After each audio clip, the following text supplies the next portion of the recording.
deseen expresar principalmente el contenido. Igualmente lo vamos a aprovechar. Si quieren hacemos una oración, quédense sentados en nombre del Padre, del Hijo y del Espíritu Santo, porque la Virgen Santísima interceda por nosotros y también por los frutos de este encuentro, de esta charla. Dios te salve María, llena eres de gracia, el Señor es contigo. Bendita tú eres entre todas las mujeres, bendito es el fruto de tu vientre, Jesús. Santa María, Madre de Dios, ruega por nosotros pecadores, ahora y en la hora de nuestra muerte. Amén. Nuestra Señora del Rosario, ruega por nosotros. La Rosa de Lima, ruega por nosotros. Santos mártires vietnamitas, ruega por nosotros.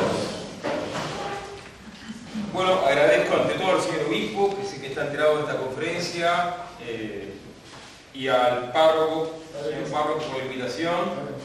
Y también agradezco a Carlos y a todo el Instituto Estrada por la invitación. Bueno, Carlos me invitó hace unas semanas y justo a la providencia que hizo que tenía la boda de un amigo mío de toda la vida, compañero de Salita de 4, se casaba en el Partido de América, y digo, bueno, si voy a América, Rosario queda al lado, supongo. Y básicamente sí, porque era solamente una noche de bus, entonces al lado. Cuando uno va a Pakistán o a Tíbet, la distancia se acorta, ¿no? Mentalmente. Bien, entonces, lugares que para el común de las personas son lejos, se tornan cerca. Cambia la perspectiva.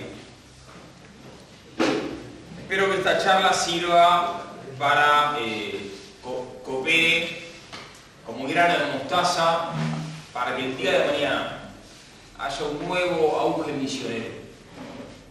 En la primera etapa del siglo XX hubo un auge misionero. Fue impresionante. Se iban misioneros a muchísimos, especialmente de Europa, al África, se fundó la iglesia en un montón de lugares de África donde la iglesia no existía, se fueron al Asia, Oceanía, se fundó la iglesia por muchísimos lugares. Fue un periodo de auge misionero. El padre Castellani le dio tanta importancia a ese periodo misional que lo menciona como un hecho apocalíptico, ese libro. Y el padre Membiel, nuestro querido padre Membiel, junto con Castellani, creo yo, son los dos máximos teólogos que hubo en la Argentina, él escribió varios textos, pero anunciando que iba a venir una plenitud de las gentes. En latín, plenitud oyentio. ¿Qué es esta plenitud de las gentes? Bueno, es simplemente que iba a haber un auge misional y que se iba a predicar, y que se iba a terminar de predicar la fe católica a los pueblos infieles, a los pueblos aún infieles, que esos pueblos se van a convertir, y entonces va a haber una nueva plenitud de las gentes. Así que esperamos que esta charla coopere con un grano de mostaza para que un día llegue, para que pronto llegue ese auge misionero y esa plenitud de las gentes. Hoy, lamentablemente, prácticamente no hay más misión allentes. ¿Qué es la misión allentes? Misión allentes es el trabajo de ir a convertir a los paganos a tierras paganas donde nunca fueron católicos. El padre hace atención pastoral de los fieles, atiende a los fieles. Ese es otro de los apostolados que pide la iglesia. Muy necesario, ¿cierto? Y otro apostolado es el de la reevangelización, que es reconvertir a los apóstatas en tierras que son de tradición católica. Acá mucha gente en Rosario ya no sabe nada sobre Jesucristo, nació sin saber nada, muere sin saber nada. Esa gente debe ser reconquistada. Esas familias fueron católicas, ya no lo son, hay que reconquistarlas. Esa es la tarea de la reconquista. También ustedes, rosarinos, que viven en Rosario, bajo la bendición del señor párroco, tienen que emprender esa tarea también, la tarea de la reconquista. Esta distinción entre misión allentes, por ejemplo en el Tíbet, en Pakistán, en primer lugar, en segundo lugar, atención, pastoreo de los fieles, y reconquista o reevangelización. Estos son los tres tipos de apostolado de los cuales habla Juan Pablo II en un documento muy importante llamado Redentoris Missio, un documento con una carta magna de la actividad misionera de la Iglesia. Hoy, atención pastoral de los fieles hay, gracias a Dios, reevangelización, hay muy poco, la Iglesia, muy poco, hay algunos grupos que hacen eso, y misión allende prácticamente no hay nada. Usted dirá, bueno, no, pero padre, si hay muchos sacerdotes que van al África. Bueno, es que para hacer misión allende no alcanza con ir al África o al Asia o Oceanía, sino que hay que ir a esos lugares para tratar de convertir a los infieles, para poner medios proactivos para tratar de convertirlos. Muchos van a otros países, por ejemplo a Taiwán, para atender parroquias, para atender a los católicos taiwaneses que existen. Sí, hay católicos taiwaneses, fueron convertidos por heroicos misioneros hace muchísimo tiempo. Entonces, hoy quedan los descendientes de esos conversos. Pero hoy en día prácticamente no hay ningún misionero católico en Taiwán. Casi ninguno. Yo conocí por ahí dos, casi no hay ninguno. Hay varios sacerdotes que hacen un trabajo heroico, pero no hay sacerdotes dedicados a esa tarea de la misión allende. No nos podemos quedar simplemente lamentándonos de que no haya más misión allende. Hay dos tiempos, muy poquito. Sino que tenemos que trabajar para generar un nuevo ojo misionero. Dios quiere generarlo, Dios lo puede generar en un segundo, pero Dios quiere que nos da el privilegio de poder participar de ese desafío trascendental. Dios quiere que tomemos parte del desafío misionero. Dios también podría crear a los bebés simplemente en el cielo y que aparezcan acá en la tierra, pero no los quiere crear así, los quiere crear con la cooperación de un papá y una mamá. Les da el privilegio a los seres humanos de participar, de coparticipar de algún modo de la obra creadora. Bueno, como instrumento de Dios, bueno, también Dios nos da el privilegio de participar de la obra redentora de algún modo, que es tomando parte del desafío misionero. Uno dirá, bueno, padre, pero ¿cómo nosotros podemos tomar parte del desafío misionero si nosotros no estamos llamados a ser sacerdotes y estamos acá en Rosario con muchas ocupaciones ya, el trabajo, que la casa? Hay tres modos, la Iglesia enseña que hay tres modos tradicionales de participar del desafío misionero. Uno es rezando, todo el mundo puede hacer eso. Muy importante. Rezar por las misiones, rezar por la conversión de los paganos. Yo les puedo preguntar, todos ustedes parecen personas de oración, pero ¿cuántos de ustedes en el último año, cuántas veces rezaron por la conversión de los paganos explícitamente? No, pregunto, ¿cuántas veces rezaron un rosario por la conversión de los paganos?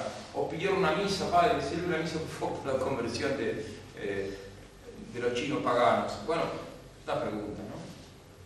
Rezar, pero realmente rezo por la conversión de los paganos o no? En concreto, los tengo presentes. Segundo modo de participar del desafío misionero al alcance de todos es dando una limosna. Bueno, padre, yo ya no tengo plata, yo aporto. Bueno, pero al menos todo el mundo puede aportar un peso, ¿no? Bueno, pero un peso en una así es un peso sí, ¿por qué no? Claro que sí. Y el tercer modo de participar del desafío misionero es yendo a misionar. Yo siempre les aconsejo a los jóvenes varones, antes de casarse, ir al menos una vez a misionar allende. Muchos jóvenes, gracias a Dios, en Argentina van a misionar de pronto a Salta, o sea, a Jujuy, algún partido más remoto y pobre, pero ¿cuántos jóvenes van a misionar a un país pagano? Bueno, ese es un consejo que yo les doy a los jóvenes antes de casarse, hacer una experiencia allende, al menos una semana, es algo que te cambia la vida. Bien.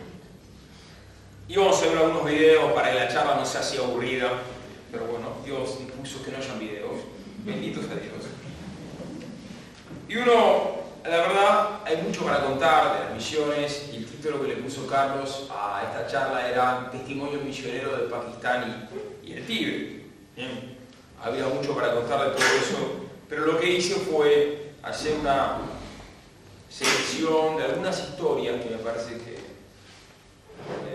servir. Y también voy a invitarlo a darse unas propuestas de acción, como algunas más, para que no se quede solamente escuchar algo, sino también para pasar la acción.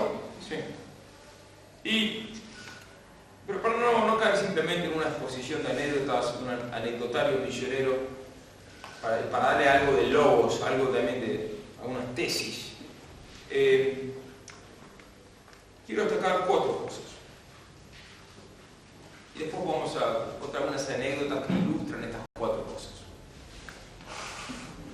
Son las 8, vamos a tratar que la charla termine a 8:40. No nos extendemos innecesariamente, después pasamos a un periodo de preguntas.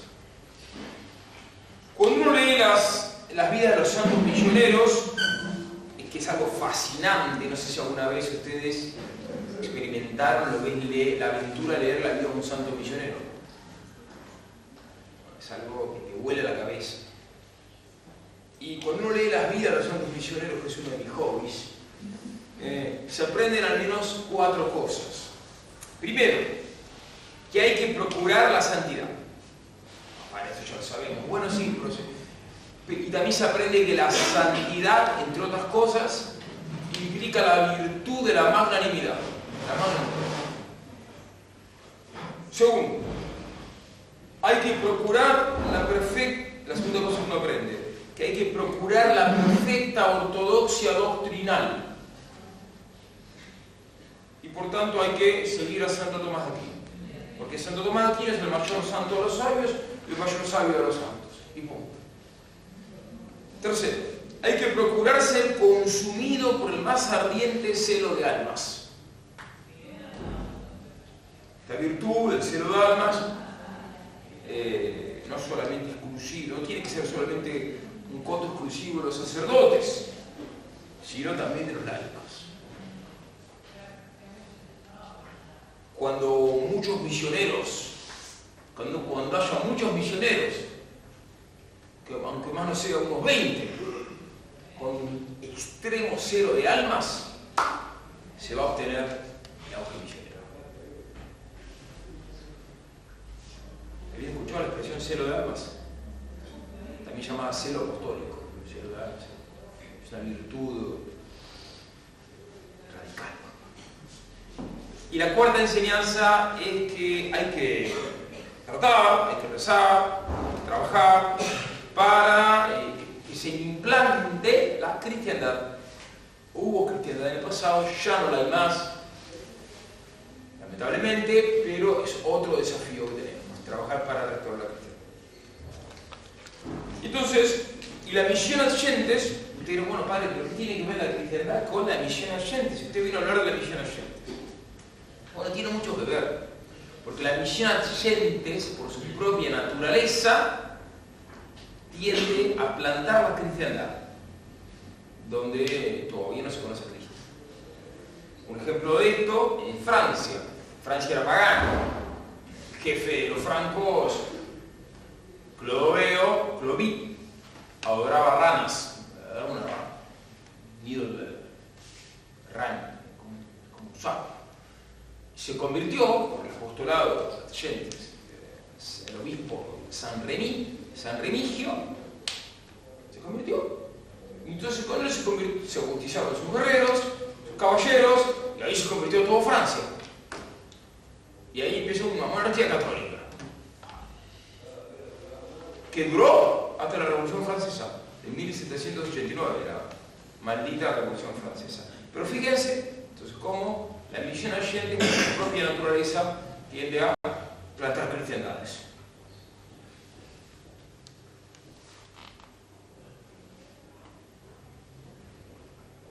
Rusia también, Rusia era pagana, y se convirtió en el rey, Vladimir, y con él y todos los suyos se bautizaron en el río Níper hace 1000 años.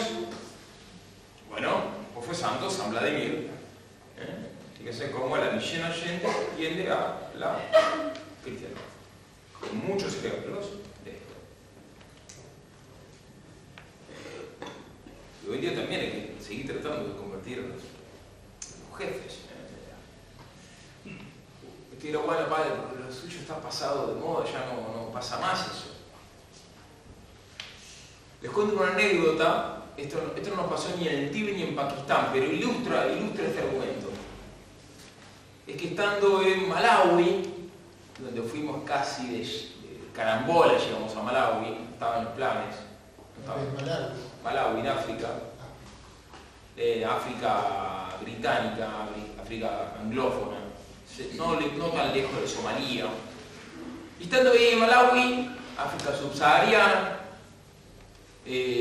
por gracia de Dios, el obispo nos mandó a un lugar donde había muchas aldeas sin católicos, sin ningún católico. No llegaba y no había ningún católico.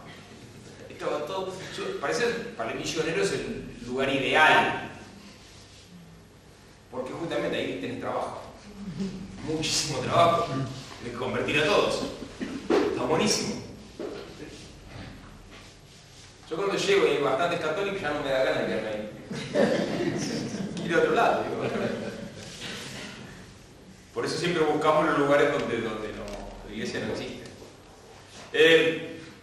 Y entonces estando ahí en Malawi, bueno, empezamos a hacer predicaciones masivas. Está buenísimo eso.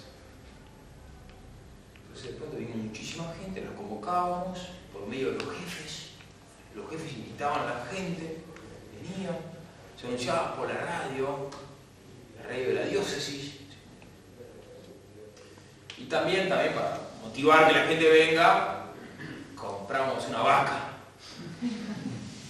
Entonces ese día la gente iba a comer bien, iba a comer carne, que era un lujo total, comer carne, imagínense. Lugar de mucha malnutrición, lamentablemente. Y entonces, bueno, predicábamos y el Espíritu Santo nos dio muchísimas conversiones. Es cierto que algunos se pseudo convertían de pronto porque esperaban a algunos que les demos una frazada. Me pasó. No frazada. Bueno, una vez repartimos 300 frazadas, o 400, porque el Papa Francisco nos donó 5.000 euros para comprar frazadas. Fue súper divertido todo eso. A cualquier hora llegaba, a la puerta para pedir frazadas. Fue caótico. Bueno, pero, y ahí hubo muchas conversiones. Entonces digo, hay tantas conversiones, digo, acá hay que ir por más, no podemos quedar solamente en que haya conversiones, porque la misión tiende a la cristiandad. Entonces hay un jefe supremo, y abajo de él habían 200 jefes. El jefe supremo estaba en polígono. Yo lo voy a ver al jefe supremo y le digo, tenemos que coronarlo a Cristo como rey de todo este lugar, de todo tu... No era un reino, pero era de todos tus dominios. Se llamaba Huenia toda su zona. Tenía poder sobre una zona llamada Huenia. Era una autoridad tradicional, se llama Sitier, en inglés, Traditional Authority. Dijo, sí, hay que coronarlo a Cristo como rey. Entonces, bueno, pero vos le avisás a todos tus jefes, a todos los que están abajo tuyo. Sí, yo les aviso a todos. Le digo, lo vi, pero le pareció muy bien. Entonces hicimos una pequeña campaña contra la libertad de culto, porque ahí también, la Constitución de Malawi reconoce la libertad de culto, esas cosas que pasan. Y entonces yo le dije, mira, eso de la libertad de culto, a uno me lo planteó, una objeción. No, eso, le digo, eso no tiene... Claro, proclamamos a Cristo como rey y nos comprometemos a no recibir a ningún musulmán, porque hay algunos musulmanes que quieren penetrar en esa zona. Comprometemos a que no se le da ni un metro de tierra a los musulmanes. Uno me objetó, padre, pero acá la Constitución de Malawi reconoce la freedom of worship, la libertad de culto. Mira, eso no tiene sentido, porque yo puedo adorar mi trasero. No, padre. Entonces, no, dice la libertad de culto, ¿qué sentido tiene? Entonces ahí ya entendió que eso no tiene sentido. Y entonces ahí vinieron 80 jefes, algunos no vinieron porque no podían, pero 80 jefes, varios sacerdotes también. Pero claro, había que conseguir la estatua. ¿De dónde sacaban la estatua? Una familia amiga de Madrid le pedí una estatua, la donó, la compramos en Roma, la trajimos por barco, mandamos a hacer una corona y coronamos a Cristo como Rey del lugar. Y los jefes leyeron el texto donde proclamaban a Cristo como Rey. Y el texto lo escribí yo, copiando y pegando varios pasajes de Cuas Primas. El documento de Pío XI donde proclama el reinado de Cristo. Y de Inmortale Dei de León XIII. Así que bueno, fue algo realmente memorable. Entonces, como les decía, la cuarta enseñanza que quería destacar, en la cual me detuve más, como la misión oyente tiene también a la cristiana. Entonces, 4 enseñanzas que destaco. Son 4 enseñanzas que uno aprende de un modo especial cuando uno lee la vida del misionero, ¿no? Que hay que buscar la santidad y que la santidad implica la magnanimidad. Segundo, que hay que procurar la perfecta ortodoxia doctrinal. Tercero, que hay que tener 0 de armas. Cuarto, que hay que buscar la cristiandad. Y ahora cuento algunas anécdotas que ilustran un poco estos puntos. Primero entonces, que hay que procurar la santidad. La santidad implica magnanimidad. La magnanimidad es urgente siempre, pero especialmente en esta época de pusilanimidad. Vivimos en una época de pusilanimidad. Es muy común cuando aparecen desafíos, que la gente se asusta tremendamente. No, pues la crisis es tan terrible, entonces no se puede hacer nada. Y hay mucho pesimismo hoy en día en las filas católicas. Mucha tristeza exagerada. Hace falta ánimos grandes, ¿bien?, para emprender obras grandes. Obras grandes para Cristo Rey. Porque Dios nos dio talentos. Y la mayoría de las personas que yo conocí en mi vida, conocí a muchas personas, la mayor parte de las personas que yo conocí en mi vida fueron dotadas por Dios de talentos suficientes para hacer grandes obras. Pero la inmensa mayoría de las personas que conocí en mi vida no hacen grandes obras. Hacen pequeñeces. Pero hacen pequeñeces por pusilánimes. No porque Dios no les haya dado oportunidades o talentos o recursos para hacer obras trascendentales. Esa es la primera cosa. Cuando uno lee la vida de los misioneros, ellos, a menudo sin nada, hacían cosas gigantes. Uno lo ve. Y cómo los jesuitas en medio de la selva hicieron la reducción y se armaron tremendas iglesias. ¿Cómo lo hicieron? Eran 2 de pronto. Porque tenían la magnanimidad. Y si ellos pudieron, ¿por qué no nosotros? O cómo Santo Tomás Apóstol, él solo, se recorrió el mundo entero predicando la fe católica. Así lo dijo San Juan Crisóstomo. Que Santo Tomás Apóstol, después de dudar, se convirtió y se recorrió el mundo entero predicando la fe. Llegó hasta Paraguay, hasta Bolivia llegó, hasta China. Y por eso, animado por eso, dijo, bueno, entonces intentemos hacer cosas que humanamente son locas, que humanamente son imposibles, que humanamente no tiene sentido y que cualquier persona diría, no hagas eso. Entonces tratando de imitar a los grandes santos misioneros que uno lee en su vida, bueno, hagamos grandes cosas.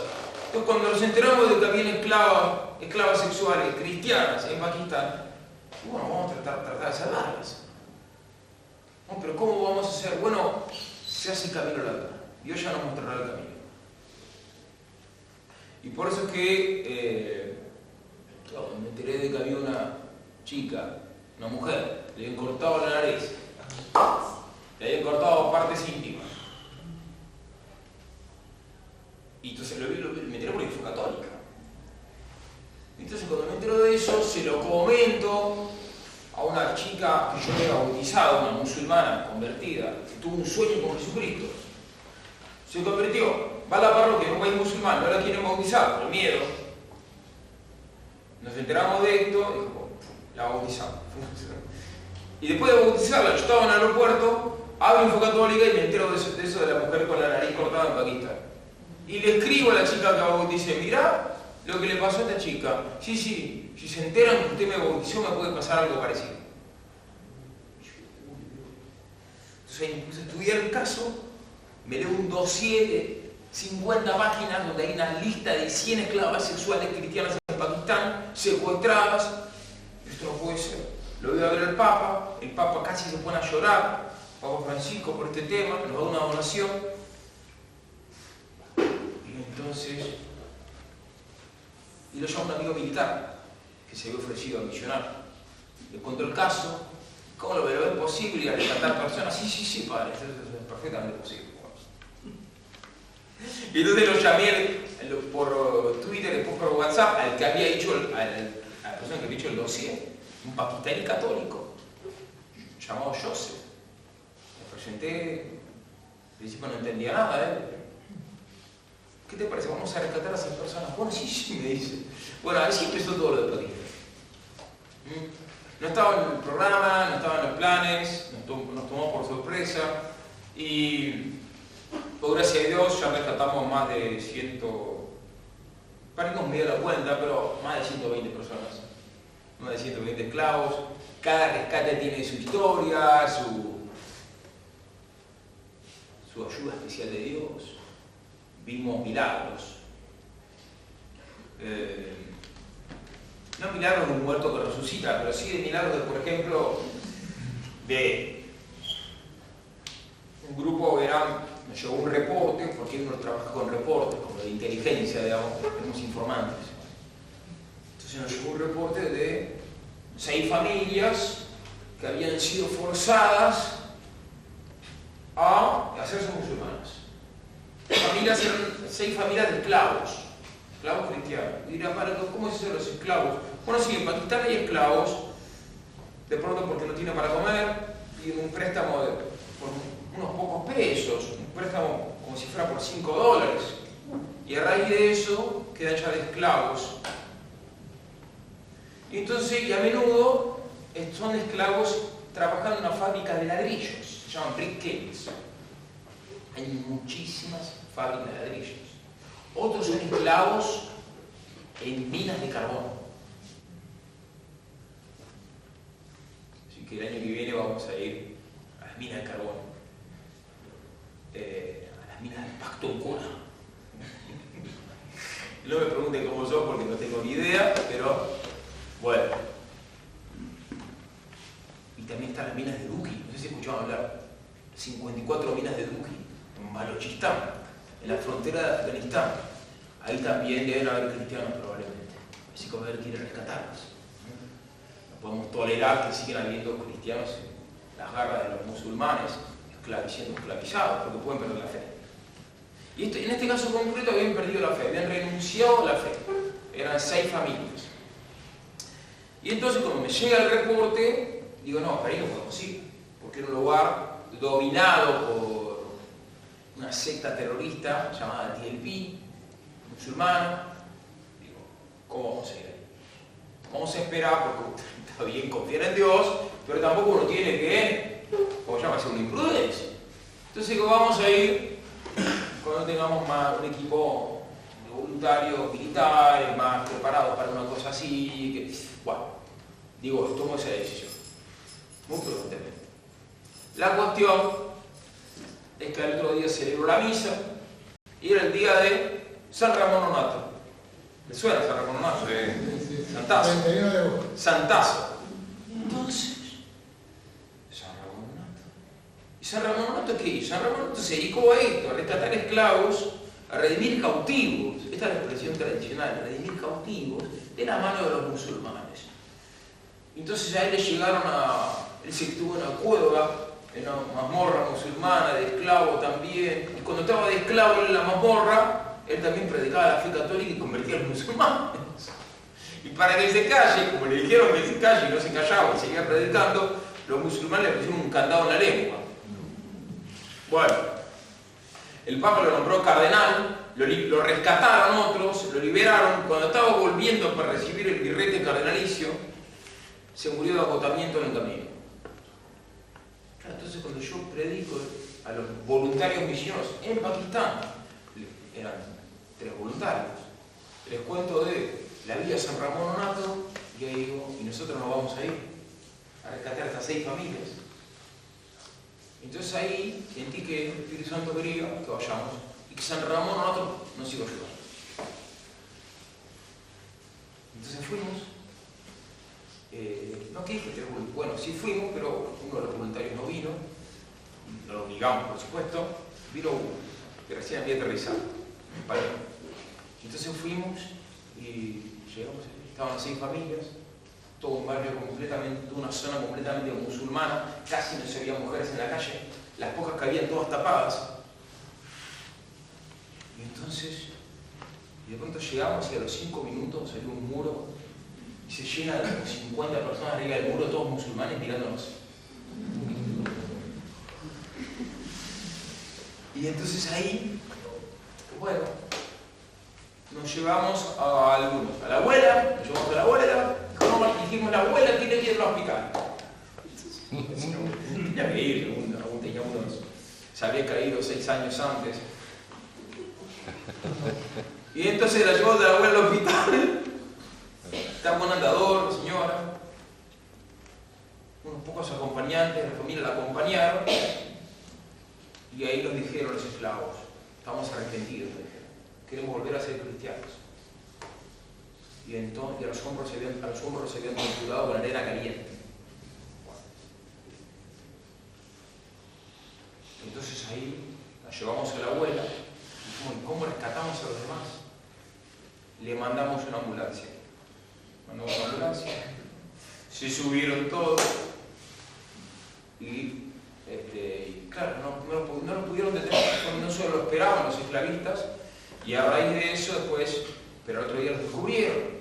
Así que lo tuvimos que mover a otra casa. Después a otra casa, 5 refugios.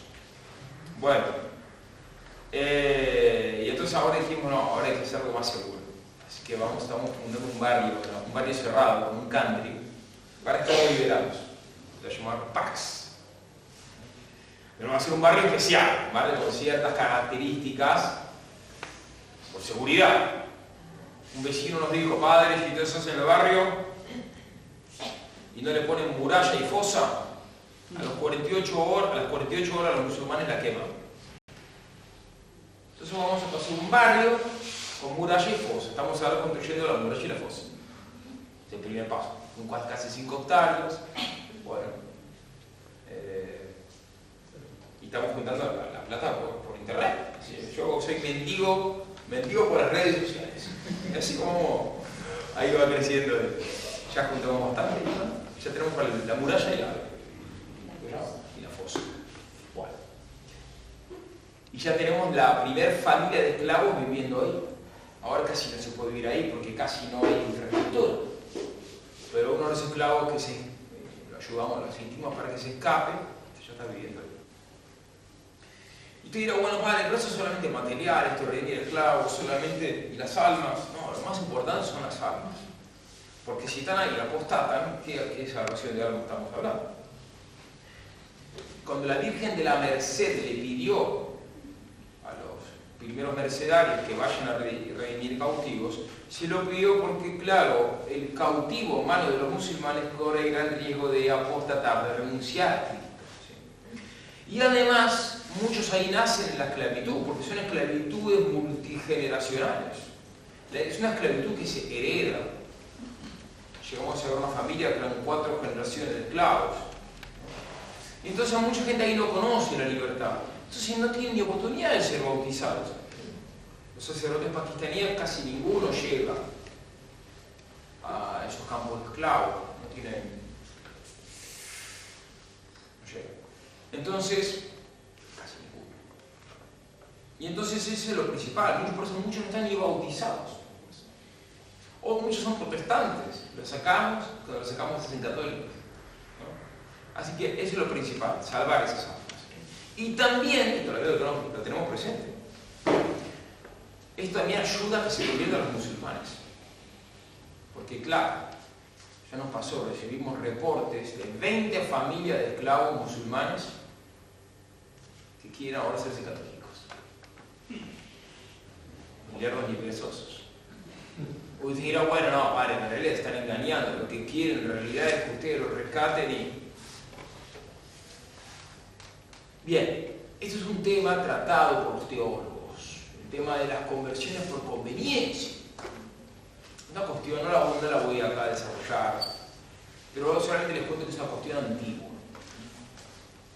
Ya pasó en la época de Cristo, ¿no? Los que lo seguían a Cristo por el pan material, o por milagros corporales. Pasó también en la época en China, los misioneros en China, hubo un tiempo, una época, donde las aristócratas, las princesas, las aristócratas de la corte imperial china se bautizaban porque, no sé por qué pensaban que, porque el agua bendita, decían, les ayudaba a tener el cutis, la piel bonita. Puede ser que quizás Dios se valió de eso en algún caso para atraerlas a la conversión. Pero el padre Pierre Charles, un gran teólogo de la misión, él dice, francés, jesuita, él decía que cuando se los mueve la conversión a alguna cuestión temporal que sea lícita, por ejemplo, el deseo del pan material, o incluso el deseo de la belleza para una mujer, ¿no? Entonces, eso justamente, si se quieren convertir, justamente el misionero tiene que aprovechar eso para justamente darle un motivo sobrenatural para la conversión, y se aceptan, entonces ahí uno ya los bautiza.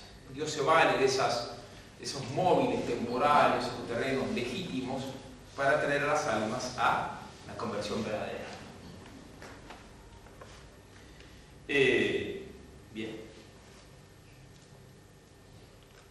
Y después la otra cosa que va a pasar, claro, que entonces después los musulmanes van a ver, mirá cómo la iglesia redime a sus hijos. Y nosotros el Islam no nos redime, nos esclaviza también. Bueno, ahí entonces se les va a generar un atractivo por el cristianismo.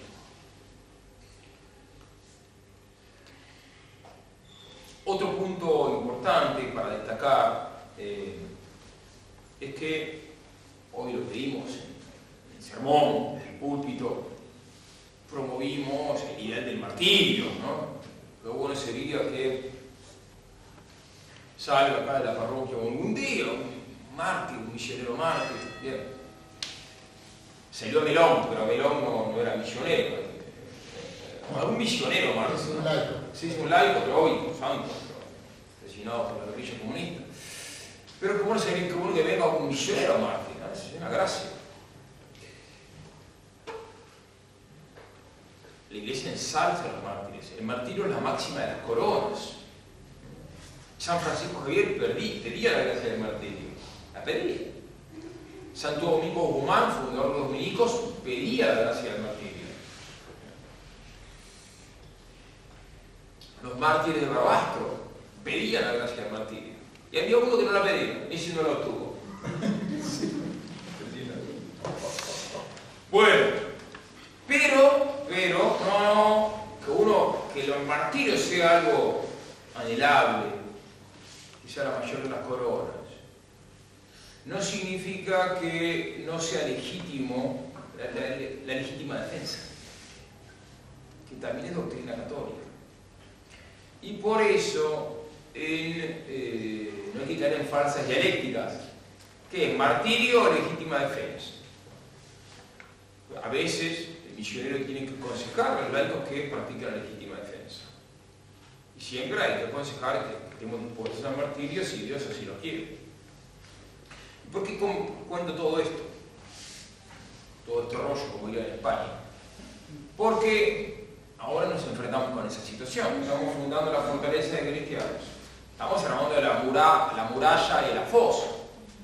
pero de todos modos la muralla y la fosa, como vimos en las películas de Tolkien, también las pueden tirar abajo, ¿no? Y entonces hace falta que también preparar y entrenar a esos laicos, padres de familia o hermanos mayores, para que también sepan defender por las armas a sus familias. Y como hay tenencia de armas en Pakistán y en Egipto, hay tenencia de armas, si se obtiene el debido permiso, entonces lo vamos a entrenar en el ejercicio de las armas para que puedan defender a sus familias. Eso también es doctrina católica. No es que a uno se le ocurrió, bueno, vamos a promover la violencia. No es promover la violencia, es simplemente enseñar el catecismo, que también enseña que la legítima defensa a veces es obligatoria. Si viene el papá y le puede defender a su familia, ¿qué va a decir? ¿Qué le va a decir al terrorista? Venga, llevas a mi hija, que eso muera mártir. No es así la cosa. Bastante de Pakistán, y ahora voy a decir alguna cosa del Tíbet. Del Tíbet, el Tíbet era un imperio. ¿Sabían que era un imperio?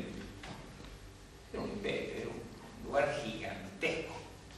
China es muy grande, y buena parte de China era el Tíbet. No era un lugar chiquitito. Y el Tíbet es un imperio. Su historia está llena de guerras. Los monjes tibetanos tienen sus manos llenas de sangre. Si uno estudia la historia de ellos, evidentemente no todos y cada uno, pero sí que el historial de los monjes tibetanos es un historial de mucha guerra de conquista.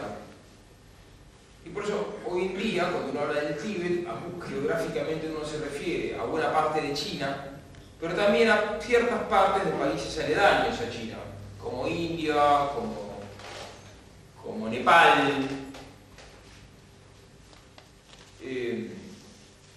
Incluso, de algún modo, como cierta parte de lo que hoy es Indochina. Y cuando uno habla del Tíbet, uno habla del Tíbet en el sentido entonces geográfico, pero también en el sentido étnico. Hay grupos étnicos, hay tibetanos, y también hay lenguas tibetanas. Hay una familia de lenguas sino-tibetanas. Después, dentro de esa familia de lenguas sino-tibetanas, hay lenguas, hay una rama de lingüística de lenguas tibeto-urbanas. Bueno, todo eso es un mundo donde prácticamente no hay ningún cristiano. Mundo inabarcable, lleno de demonismo.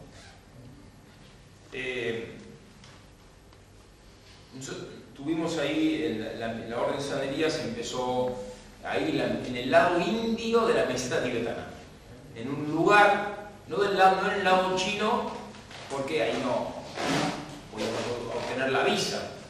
En el lado indio de la meseta tibetana tampoco podíamos obtener la visa, pero hubo un milagro que lo obtuvimos. De hecho, yo era el único extranjero viviendo ahí. No había otro. Y en un lugar llamado Norte de Sikkim. Y ahí estuve desde el 1 de mayo del 2016 hasta el 5 de diciembre de 2019. ¿Por qué me fui? Bueno, porque el obispo fue muy presionado por políticos indios que lo presionaron para que yo me vaya. Entonces el obispo me dijo que me vaya. Y la imputación que se me hizo era que yo, lo hizo el obispo, era que yo no respetaba las demás religiones. Esa es un poco la acusación. Yo le dije al señor obispo que por favor que me muestre en el Evangelio que dónde decía eso, cuando Jesús nos mandó a respetar las demás religiones. Entonces ahí su acompañante, que fue el canciller, me dijo, bueno, no, que Jesús no lo dice, pero que lo dice el Vaticano II. El Vaticano II no dice eso. A veces el Vaticano II se le endilgan cosas que no dijo, como esos que hicieron, el padre me contaba, que acá en Rosario hubo muchas iglesias destrozadas por el Vaticano II, la iconoclasia, pero el Vaticano II nunca dijo que había que destrozar los altares laterales. Pero el obispo Guillermo fue muy presionado, muy presionado. Y ahora, hace unos días me llegó, esto fue hace varios años, y hace unos días me llegó un reporte de que el obispo en público me pidió perdón. Hace unos días. Que me pasó el reporte y dije, ponlo por escrito, me mandó el testimonio, me dio un gran consuelo.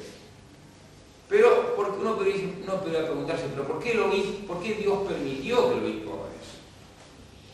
Caminos de Dios son magníficos, la providencia de Dios es digna de máxima adoración. Gracias a eso pudimos ir a otros lugares de misionar. Y por eso lanzamos la cuenta regresiva misionera. Hicimos una lista de investigación y una lista de los pueblos del mundo que todavía no conocen el nombre de Cristo. Al principio pensábamos que eran 640 y pico. Hicimos la lista, la publiqué en Infocatólica, en un blog. Pero después mejoramos la lista, empezamos a ir a lugares, a predicar, y vimos que no eran tantos, son menos, muchos menos. Serían la investigación es falible y es provisoria y tanto, pero según nuestra investigación actual son 163. Y sea como sea, vamos a apuntar los cañones a esos 163 pueblos. Algunos están en Amazonas, un pueblo no contactamos. Varios están en Indochina, en la zona tibetana, muchos. Y por eso que el año que viene vamos a ir a Birmania, porque hay 4 que están en Birmania. La tribu Mok, la tribu Kaman, la tribu Banlong Gekaren y Banlong Ngikaren. Otros de estos están en Laos y ya estamos yendo. Por ejemplo, la tribu Hani. ¿Ya hablar de la tribu Hani? Tribu Hani es un grupo étnico muy interesante, probablemente sea el grupo más aislado y perdido de Laos. Laos es un país que está en los últimos pies del Himalaya, al lado de Vietnam, justo donde son los mártires vietnamitas. Y entonces la tribu Hani, nosotros nos enteramos de la tribu Hani porque estábamos investigando todos estos asuntos, nos costó años encontrarla. Estamos aislados, le preguntamos a los nativos, nadie la conocía, y finalmente encontramos un Hani en una zona de un mercado, pero no nos quería decir dónde estaba la tribu aislada. Y entonces, finalmente un amigo militar, él, con tecnología, con softwares y tal, encontró la tribu online. Entonces ahí fuimos. Con él y otro más, que eran muy buenos choferes. Alquilamos una 4x4 y llegamos a un lugar que no había camino. Fue casi lleno full del motor. Entonces la tribu Hani, que su lengua, su idioma, pertenece a la familia de lenguas tibeto-birmanas. Entonces estamos dentro del espectro, y dentro del Himalaya, ¿no? Dentro del espectro tibetano. Nos costó muchísimo llegar. Hicimos un diario. Iba manejando y yo iba tomando nota de lo que decía el chofer, el ayudante del chofer, todos los voluntarios españoles. Muy divertido el diario, muy divertido. Ya va a salir como... Quedó lindo el diario, así que va a salir como un librito. Se llama Millón Comando.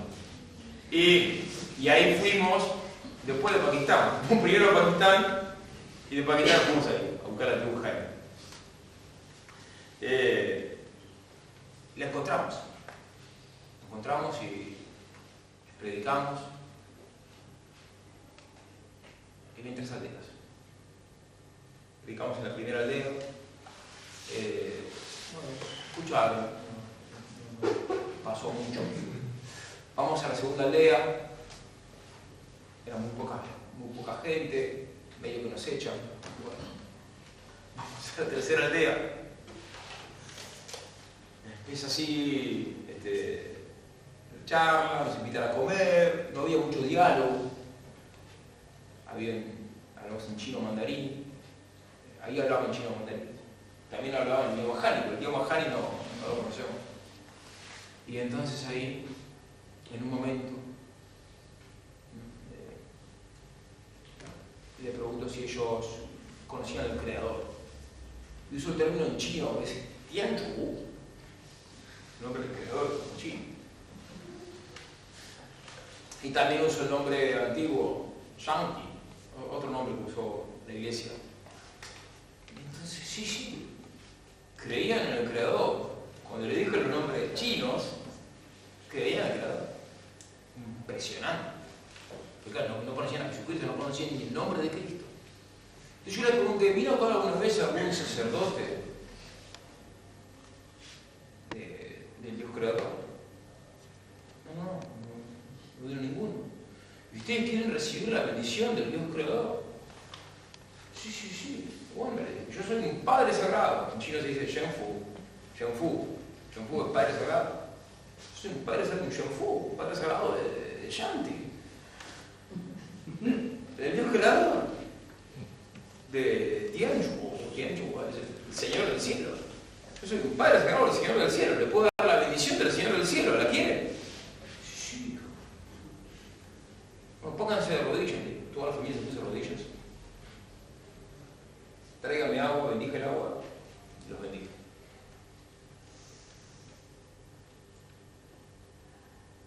Y de ahí les dije, bueno, vamos a tratar de que todos los años venga un sacerdote, un padre sagrado del Dios verdadero, del Señor del cielo, a bendecirlos. La verdad es que estaban muy contentos con la propuesta. Les dejé agua bendita, les expliqué para qué servía, les expliqué cómo santiguarse, practicaron cómo santiguarse. Evidentemente que ahí estaba actuando el Espíritu Santo, si no, humanamente no se explica. Pero no todos aceptan. Primero, medio que rechazaron. Y después de eso dijimos, bueno, ya estábamos contentos con la... Y nos teníamos que ir porque no fuimos ahí por tiempo indeterminado. Nos costó bastante llegar ahí, ¿verdad? Entonces, dije, es una primera misión. No teníamos más tiempo. Y entonces, bueno, vamos a volver, les dijimos. Pero antes de irnos, tuvimos una inspiración. Vamos a plantar la cruz acá. Entonces le dije, necesito dos cañas me trae 2 cañas. Necesito que me las ate. Las ató. Le mostramos una imagen de una cruz. Con el teléfono. Ahí le dije, bueno, Dios de Tianchu, el Señor del cielo, Él se hizo hombre y murió en la cruz. Él es Jesucristo. Murió para salvarnos, para perdonar los pecados. Aceptó todo. Y con Él, aceptaba a Él, pero no aceptaba a su familia, ¿no? Entonces, ¿le parece que plantemos acá la cruz? Imposible. Entonces, Él mismo ató la cruz. Y entonces, tuvimos que traer una pala, así que Él mismo se puso a hacer el pozo y plantó la cruz. Y la bendije. Entonces yo les he enseñado a adorar la cruz. Y la adoramos al modo como se hacía antes de 1955 en Tierra Santa, que era arrodillándose, haciendo 3 genuflexiones antes de... 3 genuflexiones y beso a la cruz. Entonces ellos hicieron lo mismo. 3 genuflexiones y besaron a la cruz. La cruz quedó plantada. Le dejamos agua bendita.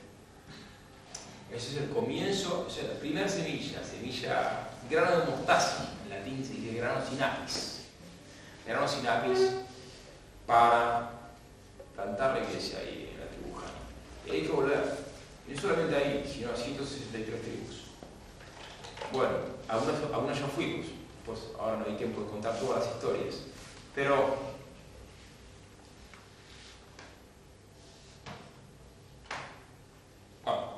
ya es la obra que habíamos dicho, así con eso ya contamos un pantallazo. algunas historias de estos lugares. Entonces, recapitulando, está este Tribujani, nosotros buscamos que se santifiquen, ¿no? Dándoles el agua bendita y empezándolos a preparar para un día santificarlos con el bautismo, que ya llegará. Segundo, procuramos también imitar la magnanimidad de los grandes misioneros, porque uno está llamado a ser santo, todos estamos llamados a ser santos, así que no tenemos que acobardarnos ante los grandes desafíos misionales, sino que hay que emprenderlos. En segundo lugar, procuramos enseñar la doctrina ortodoxa. No podemos nosotros ir a enseñar nuestras ideas, nuestras opiniones, porque ¿a quién le importan mis opiniones? Lo importante es enseñar la palabra de Dios. Y mis opiniones, al fin de cuentas, tengo que ajustarlas a la doctrina católica. Es una locura, una borrachera, pretender tener una opinión contraria a la doctrina católica. ¿Quién soy yo para esgrimir una opinión contraria a la doctrina católica? ¿A quién se le ocurre eso? Soy un loco. Bueno, entonces, uno ahí va y recorre caminos tan largos para anunciar la doctrina verdadera, la única doctrina ortodoxa. La doctrina católica. La religión católica, fuera de la cual no hay salvación. Y la tercera enseñanza que habíamos dicho, el tema del cielo de almas, ¿no? Hay que promover un cielo de almas. Entonces, ¿qué nos mueve ir allá? El bien eterno de esas almas. ¿Para qué? A fin de cuentas, ¿para qué ir a redimir esclavos? Por el bien de sus almas. La cuarta cosa de la cristiandad. Esperemos que algún día ese Tribujani se convierta y se organice según el Evangelio. En todo sentido. Vamos a pedirle a la Virgen Santísima, San Francisco Javier, a los santos mártires vietnamitas, la gracia de un nuevo auge misionero. Amén.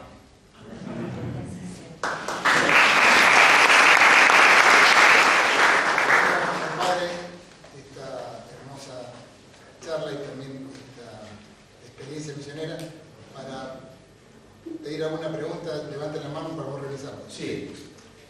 Primero felicitarte por la obra. Uno de mis trabajos es ser periodista de tenis, pero soy un pecador de misa diaria. Está toda la Eucaristía acá. Los sigo a todos ustedes. Desde la primaria, secundaria, he sido ministro de la Eucaristía.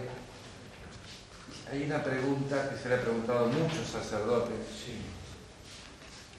Les cuesta contestarla y yo buscaba la manera de escribirle a tu amigo, el padre Rabasi. Cuando me enteré, estaba yo, lo voy a decir personalmente, en vez de escribirle. Me parece, desde mi ignorancia, que no le explicamos a la gente de qué nos vino a salvar Jesús. Porque en la primaria, secundaria, en Tor, nos vino a salvar. ¿De qué? Contame de qué. Es así, correcto. Contame de qué, flaco. Porque yo tengo 25 años, 30, 16. No sé qué macanas se mandaron desde el pasado. Entonces, si me explican bien, yo voy a tratar de no mandármela. Claro. ¿Me explico? Sí. ¿Nos podés aclarar esa Sí, respuesta? nos vino a salvar del pecado. A menudo no se dice. A menudo se dice que nos salvó y no se dice de qué. Bueno, pues ¿de qué pecado? Porque eso fue hace 2025 años. Bueno, buena pregunta. Bueno, en primer lugar, nos salvó De Adán y Eva, pero disculpa, de Adán y Eva hasta el cero, Sí. cuéntenos qué pasó. Sí, ¿Por qué sí. no fueron las macanas que se mandaron los padres? Bien. Para entender. Y eso no se encuentra en ningún lado. Está muy bien. ¿Qué hice yo? Bueno, ¿Qué hice nos yo? ¿Qué salvó culpa de- tengo? Esto es el catecismo. Nos salvó del pecado original, que por todos somos concebidos, salvo la Virgen Santísima. Todos somos concebidos con pecado original. Y si alguien no fue concebido con pecado original, le doy un premio. Y todos también, además, todos hacemos lo que llaman pecados actuales. Sacando los niños que mueren sin personas que mueren sin haber tenido uso de razón, como los niños, ciertos niños y ciertos discapacitados profundos. Todos cometimos pecados actuales. Por eso el Señor dijo: el que esté libre de pecado, tira la primera piedra. No, mamá, vos no. Entonces nos vino a salvar de eso. Nos vino a salvar del pecado original, que lo tenemos y que tiene sus consecuencias. Tiene un set importante de consecuencias. Sets, ¿no? El tenis. Y también de los pecados, nuestros pecados actuales. ¿Sí? Disculpame, soy testarudo como vos con querer evangelizar.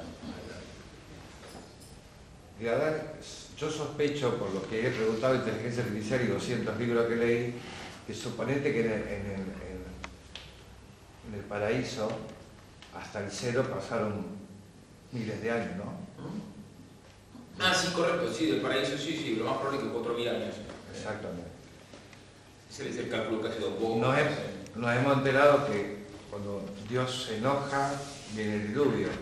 Correcto. Y hay un castigo. Correcto, sí, Se enoja, pero se enoja. Para ver un castigo, esos 1500 años sospechosos, Sí. ¿qué macanas se mandaron? Está en la Biblia. No, está bien. Sí. Si le preguntamos a ese niño, nos vino a saber de qué, tiene 6 años. Entonces, me parece a nosotros que deberíamos contarle más a nuestras generaciones cuáles fueron los pecados para que no sí, se hagan. bueno, está bueno, esos pecados están en la Sagrada Escritura. Si uno lee los primeros capítulos del Génesis, ¿sí? Uno ahí ve, para empezar, muy interesante la pregunta. Cuando, claro, Caín lo mata a Abel, ¿no? El primer fratricidio de la historia, el hermano mayor que mata al hermano menor. A menudo los hermanos mayores en la Sagrada Escritura son asesinos. El caso de Caín con Abel, el caso de Saúl, ¿no? Que lo mata acá. Bueno, después, el hermano mayor, la parábola del hijo pródigo, no es asesino, pero sí que tiene un mal papel. Los hermanos mayores no tienen un buen papel en la Sagrada Escritura. Pero pues, bueno, después también, como explica el padre Membiel, Caín se inventó un sistema gnóstico, está la gnosis caínica. Cam, después, uno de los 3 hijos de Noé, justo la alusión al diluvio.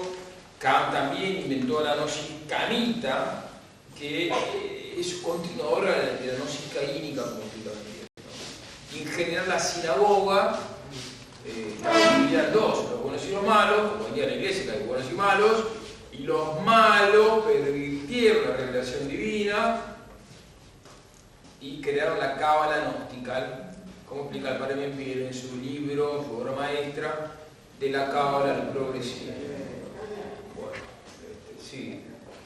Pero no sé si respondí más o menos la... No, que como vas a estar por todo el mundo, y sé que hablas con grandes sacerdotes, me parece que nuestra Iglesia Católica debe hacer una catequesis cada tanto en la homilía del año para que la gente sepa. ¿Respondí más o menos a la pregunta? Sí. Vale, y también saber que hace 5.000 años que estaba Dios en el paraíso, la gente estaba, no sé, yo nací hace 60 años, muero dentro de 5, ¿en qué parte de la historia estoy? Bueno, eso es la historia, es súper interesante. Sí, Carlos. La Orden San Elías, ¿dónde está? ¿Tiene su sede, su casa madre? Bien. ¿Y qué objetivos persigue? Bien, la Orden San Elías nació, empecé yo en Himalaya, la Orden San Elías. Antes de fundar hablé con el padre Javier, pues somos mejores amigos, entonces dijimos, bueno, yo le propuse, vamos a armar la Orden San Elías, le pareció muy bien. Y después, pero empecé solo, después el padre se sumó un poco más tarde. Fue aprobada el 3 de febrero de 2016, que el año que viene se cumplen 10 años. Y empezó ahí en Himalaya, porque me pareció que Dios me llamaba a llegar ahí. Y ahí pasó la sede a Francia, a Toulon, y en Toulon pasó, después hablamos en la Santa Sede y ahí pasó a Ecuador. Hoy en día la sede está en Ecuador. Ahí tenemos la casa de formación que se llama Xaveriano, en homenaje a San Francisco Javier, porque el objetivo es formar nuevos Javieres. Así que bueno, ya saben, si conocen a un joven que quiere ser sacerdote misionero, a ver qué tenemos en un seminario para eso. Hay una pregunta ya. Sí. Gracias, Carlos. Vale, ¿cómo va? ¿Qué tal? Muchas gracias por su testimonio. Yo te quería hacer una pregunta a modo de pedirte un consejo para nuestra ciudad, ya que bajo la bandera de tolerar todas las religiones se ha eliminado prácticamente la fe católica de la Constitución y al mismo tiempo se alza en auge cada vez más el evangelismo, o mejor dicho el narcoevangelismo. Entonces, a partir de esto, quería saber, con sus dotes inclusivos, qué recomendaciones hace a los católicos para que podamos, digamos, resurgir la cristiandad acá en nuestra ciudad. Bien, bueno, es un buen punto. A ver, hay varios. Un consejo sería, por ejemplo, organizar una misión apologética, ¿no? Hay un amigo mío, bueno, todo el mundo lo conoce, pero el Vistoro, que él entra a los templos heréticos y los refuta a los pastores y tal. Hay un discípulo para el Vistoro, y laico, Carlos Amarile, su nombre de guerra es soldado apologeta, amigo mío, yo lo conozco desde que tiene 40 seguidores, hoy tiene 80.000. Y él es, yo lo puedo invitar si quieren. Él venga una semana acá, hace una misión, nosotros lo invitamos varias veces. Entonces él, de modo muy respetuoso, va a invitar a los pastores del barrio o de la parroquia a un debate público, con la Biblia en la mano. Incluso a él se ofrece usar la Biblia del enemigo, la versión de ellos, la Reina Valera, bien según la Reina Valera. Es un maestro total, es ingeniero, y él hecho es el mejor apologeta antiprofético que conozco después del Padre Víctor. ¿Sí? A mí me parece que algo así tiene una fuerza de impacto muy grande, además se sube a las redes, entonces claro, wow. ¿Cómo se llama? Eso es algo que está bueno. Concreto, digamos, ¿no? Pues ya que mencionaste el narcoevangelismo, me parece interesante el término. Yo también con otra cosa podrías escribir un texto, porque es novedoso el término y apologéticamente tiene fuerza. También te invito a escribir un texto que sea de una página desarrollando el concepto de narcoevangelismo. Yo me ofrezco publicarlo en mi blog. Ok. Vamos al compromiso. Me parece que está bueno. Sí. Gracias, sí. ¿No? Sí. Le quería hacer una pregunta, usted que anda por el mundo, uno puede enterarse, pero por ahí las noticias vienen cambiando. ¿Usted cómo ve el tema de Francia y España en este momento con el tema del Islam? Bueno, lamentablemente el Islam está invadiendo Europa. Sí, la masonería está favoreciendo ese fenómeno, evidentemente. Hay muchos escritos sobre el tema, no estoy descubriendo la pólvora ni nada de decir esto, ¿sí? Hay una oportunidad que le hizo notar Juan Pablo II que justamente de convertir todos esos musulmanes que vienen a Europa. Están habiendo muchos musulmanes que están convirtiendo a la fe católica, bueno, hay que aprovechar también esa oportunidad, ¿no? ¿Pero puede haber una cruzada armada? O sea, una segunda cruzada armada. ¿Pero qué vas a hacer? Yo te pregunto en concreto, porque la inmensa mayoría, el 90% de los que están ahí, el 95% son familias con hijos, me explico, no, que no están acuchillando gente, no sé si me explico. Entonces, ¿qué vas a hacer? ¿Lo vas a sacar a tiros a todos? No tengo la solución. No soy Dios. ¿Pero fue un error abrirle la frontera? Sí, por supuesto. Gracias, sí. Sí. Padre, buenas noches. Me consulto. Habló usted de la pusilanimidad en general de, no sé si la cultura de hoy o la generación de hoy, de algún modo de combatirlo con magnanimidad, como la virtud contraria. Primero, ¿a qué se debe la pusilanimidad hoy en día? Y además, un poco va en contrario a esto de lo que estuvo hablando, de morir como mártir y la misión que tiene uno hoy en día dentro de la iglesia, si es que uno sale a misionar. Y le pregunto hoy en día concretamente usted, dentro de los países que está haciendo esta misión, ¿qué apoyo recibe la iglesia hoy en día? O de alguna manera, el padre Javier hace poquito ha hablado en un par de entrevistas que ha dado, de por ahí que hay una visión meramente contraria a esto del martirio, morir como mártir dentro de la iglesia, sino más un buenismo donde se acepta que todo vale, ¿no? Bueno, son varios conceptos que tiraste súper interesantes, todo el tema, mucho el tema del buenismo, todo el tema de la magnanimidad, el tema del apoyo de la iglesia. Son temas para hablar largamente, pero te respondo corto. Apoyo de la iglesia, gracias a Dios, recibimos mucho. Tuve 4 audiencias, tuve la gracia de tener 4 audiencias con Papa Francisco. Nos dio un envío misionero a toda tierra de misión, nos dio facultad de hacer exorcismos, todo de modo oral, pero tenemos testimonio de 3 testigos, todo esto. Y todos esos testigos son rosarinos, Padre Sansaldi, ¿no? Emanuel y José. Y bueno, el Papa mismo me dio miles de dólares para ir a rescatar esclavos a Pakistán. Con eso financiamos la primera expedición. Bueno, el Papa me escribió como 20 cartas manuscritas, que las tengo, y bueno, es todo un apoyo, ¿no? Las quiero publicar, sí, es buena idea, sí. ¿Alguna pregunta más para no extenderlo? Sí. Sí. Gracias, padre. En segundo lugar, ¿cómo? Es decir, uno para ser libre de discernir tiene que tener en claro las opciones, ¿no?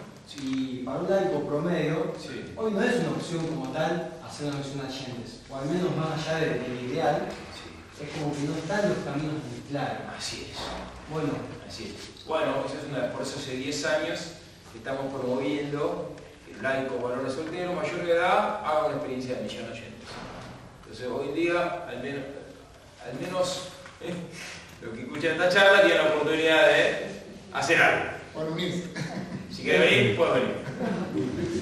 Acá las chicas. Sí. Mi pregunta, muchas gracias padre por todo, la sinodalidad.